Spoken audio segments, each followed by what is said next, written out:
All right, let's talk about Penguin Solutions' latest earnings, because this one is a real head scratcher. You look at the report, and on the surface, things look pretty solid. But then the stock just tanks. So, what on earth happened? We're going to break it all down. And when I say it tanked, I'm not kidding. The very next day, the market just hammered it. We're not talking about a small dip here. The stock plummeted, closing down a massive 16%. And that's what's so weird, right? Because the headline numbers actually looked pretty good. They even beat Wall Street's expectations on profit. So why the huge sell-off? That's the big question. And to find the answer, we gotta dig into the details. Okay, so let's pop the hood and really dissect these financials. Because once you start looking past the headlines at the fourth quarter and the full year results, well, you start to see it's not a simple story. It's actually a bit of a mixed bag. And right away, here's our first big clue. It's a classic split decision. You look at the bottom line, their profitability, their earnings per share, and they absolutely crushed it. They delivered 43 cents a share when the street was only looking for 37. That's great. But then you look at the top line, the revenue, and they actually missed. They came up just a little short. And if there's one thing the market can't stand, it's mixed signals like this. So let's break down where that revenue is actually coming from. This gives us a really good look under the hood. You can see the business is split into a few different parts, but the two big kahunas, the real engines here, are advanced computing, that's their AI and high-performance stuff, and integrated memory. These are the two parts of the business you really got to keep an eye on. Okay, so remember that little revenue miss in Q4? Well, it gets even weirder when you zoom out and look at the entire year. Because honestly, fiscal 2025 was an incredible year for them. I mean, just look at this stuff. Net sales up 17%, earnings per share, get this, up 53%. They were generating a ton of cash. And as if that wasn't enough, they even announced a new $75 million share buyback. That's management basically screaming, "We think our stock is cheap, and we're confident in the future." So what gives? If a year was so amazing, why did the stock get crushed? Well, you know how Wall Street is. It's all about what's next. The market is a forward-looking machine, right? The past is the past. It's the guidance for the future.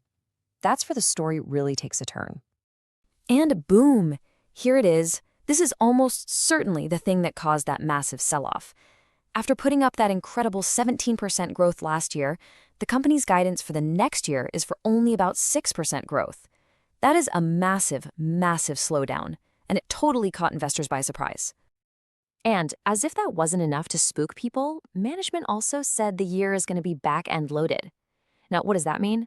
Well, think of it like this. It's like a student telling their parents, "Don't worry, I'll do all my homework and studying in the last week of the semester."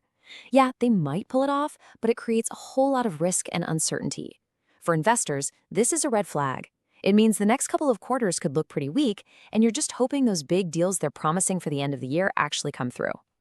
But hold on, this is where it gets really interesting, because buried deep in the earnings call, there was a crucial piece of information that almost everyone seems to have missed, and it pretty much explains everything about that weak-looking guidance. This is the number, 14%. Management came out and said that there is a massive 14 percentage point headwind that's baked right into that 6% growth number. And get this, it's not because the economy is bad or customers aren't buying. It's because of specific strategic choices Penguin itself is making. So where is this 14% hit coming from? It's really two things. First, they're intentionally winding down one of their smaller businesses, a high-margin one called Penguin Edge. And second, they're being super conservative and just assuming they'll get zero, that's right, zero hardware sales from their giant hyperscale customers this year. This comes after they shipped a ton of stuff to them last year. Okay, now this is the key takeaway. If you do the math here, if you just pull out those two things, the business they're shutting down and the zero hyperscale sales assumption, what's left? Well, the core business is actually projected to grow closer to 20%. All of a sudden, that weak-looking 6% guidance tells a completely different story. The core of the company is actually really strong and healthy. Okay, so now we see the full picture, right? A pretty misleading headline number that was hiding a much stronger core business underneath. So the big question is, how should we think about this stock now? Let's lay out the case for the bulls versus the bears. And really, it all comes down to this one simple trade-off. The bull case is all about that strong underlying AI business that's growing and moving beyond just the huge tech giants. The bear case? It's all about that back-end-loaded year. It just creates a ton of uncertainty and risk that they can actually pull it off. If you're a bull on this stock, you've got a lot of ammo. You're pointing straight to that mind-blowing 75% growth in their non-hyperscaler AI business last year.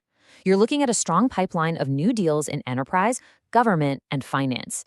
It really looks like their big strategic shift into becoming an enterprise AI company is working. And that $75 million buyback? Yeah, that just shows management is all in. But if you're a bear, you're focused on the risks, and they are real.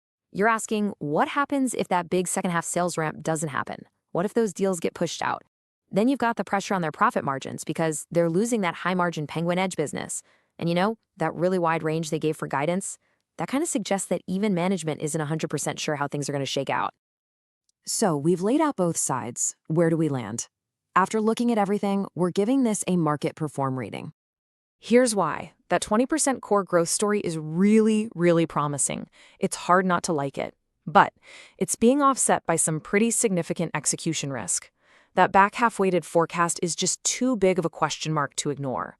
It really justifies taking a neutral, kind of wait-and-see approach for now. So really, it all boils down to one simple question for the next couple of quarters. Can management deliver? The promise of that second half has to turn into reality. Can they close those deals and reignite investor confidence? That's what it's all about. So there you have it, our deep dive into what was a really complicated quarter for Penguin Solutions. Remember, this is not financial advice.